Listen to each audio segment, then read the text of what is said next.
नमस्कार साथियों, आपकी अपनी यूट्यूब चैनल इंग्लिश कैंपस में आप सभी का स्वागत है। आज हम छायावाद के संबंध में विभिन्न विद्वानों के मत व छायावाद से संबंधित कथन के बारे में बात करते हैं।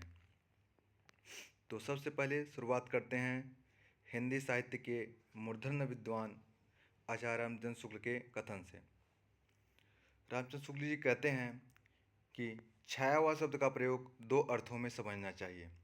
एक तो रहस्यवाद के अर्थ में, जहाँ इसका संबंध काव्य वस्तु से है, अर्थात जहाँ कवि उस अनंत और अज्ञात प्रियतम को आलंबन बना करके अत्यंत चित्रमयी भाषा में प्रेम की अनेक प्रकार से व्यंजना करता है। तो छायावाद शब्द का दूसरा प्रयोग काव्य शैली या पद्धति विशेष के व्यापक अर्थ में है, ऐसा रामचंद्र शुक्ल जी का मानना है।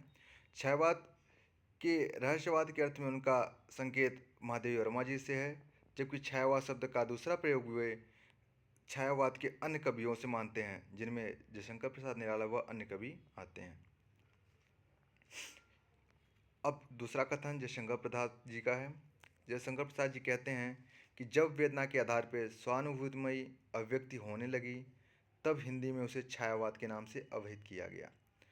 ध्वन्यात्मकता, लाक्षणिकता, सौंदर्यमय प्रतीक विधान तथा उपचारवकता के साथ स्वानुभूति की विविधता छायावाद की विशेषताएं हैं। जयशंकर प्रसाद जी आत्मा की अनुभूति के संबंध में छायावाद की परिभाषा को गढ़ते हैं। अगर प्रतियोगी जो भी साथी हैं उन्हें इस कथन को याद करने के लिए कि परीक्षा में किस प्रकार से इस प्रश्न को सही करके आएँ, तो जयशंकर प्रसाद के की पॉइंट्स जो हैं इस कथन से रिलेटेड, जैसे ध्वन्यात्मकता, लाक्षणिकता, सौंदर्य में प्रतीक विधान, इस पे आप अपने आप को की पॉइंट्स बना करके इसको याद कर सकते हैं या फिर अपने स्मृति चिन्ह में ध्यान कर सकते हैं।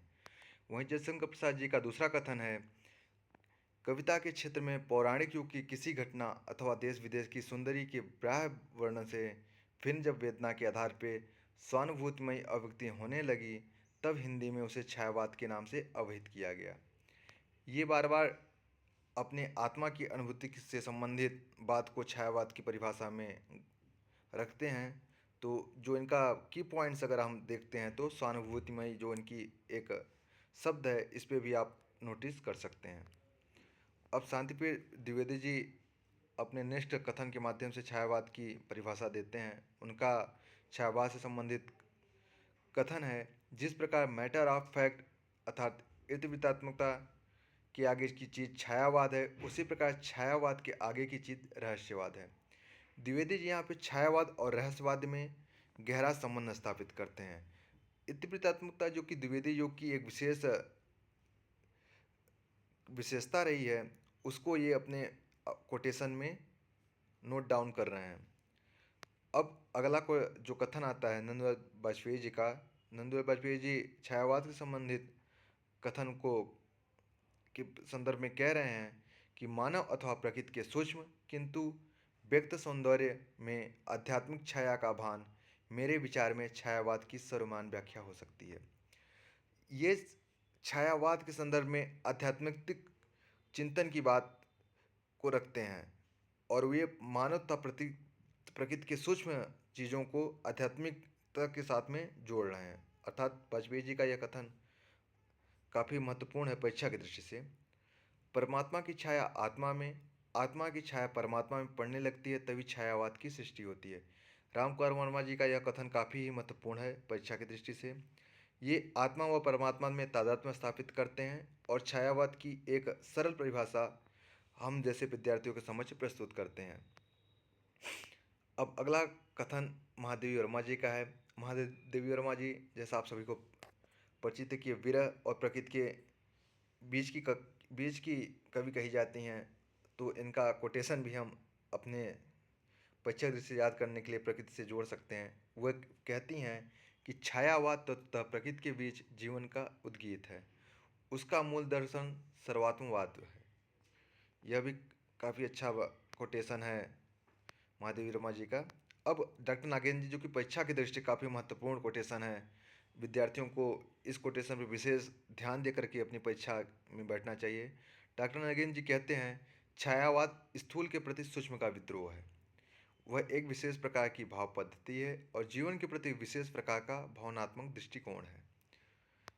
इसी कथन को डॉक्टर रामविलास शर्मा काटते हैं और वे इसका विरोध करते हैं। एक तरीके से अगर कहा जाए, रामविलास शर्मा जी कहते हैं कि छायावाद स्थूल के प्रति सोच का विद्रोह नहीं रहा है, वरन थोथी नैतिकता, रूढ़िवाद और सामंती साम्राज्यवाद बंधनों के प्रति विद्रोह रहा है। परंतु यह विद्रोह मध्य वर्ग के तत्वाधान से हुआ था, इसलिए उसके साथ मध्यवर्गीय असंगति, पराजय और पलायन की भावना भी जुड़ी हुई थी। इस पूरे कथन के माध्यम से रामविलास शर्मा जी डॉक्टर नगेंद्र के कहे हुए विचारों का विरोध अपना दर्ज करते हैं। अब अगला कोटेशन आचार्य हजारी प्रसाद द्विवेदी जी से संबंधित है।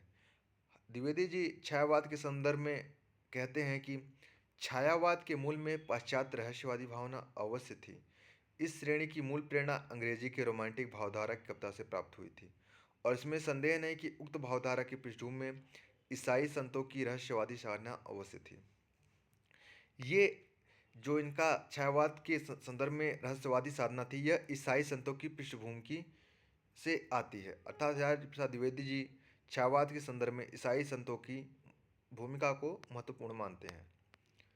अब आते हैं अगला कोटेशन की तरफ। यह कथन डॉक्टर नामवर सिंह का है।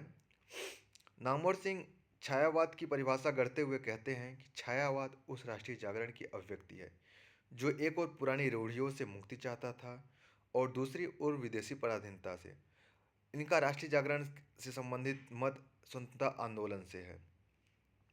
नामवर सिंह जी जेएनयू से संबंधित भी हैं, तो जेएनयू की परीक्षा या फिर जो यूनिवर्सिटी की जो अच्छी यूनिवर्सिटीज़ हैं उसमें प्रतिभाग करने वाले विद्यार्थी भी इस कोटेशन को विशेष ध्यान रखें।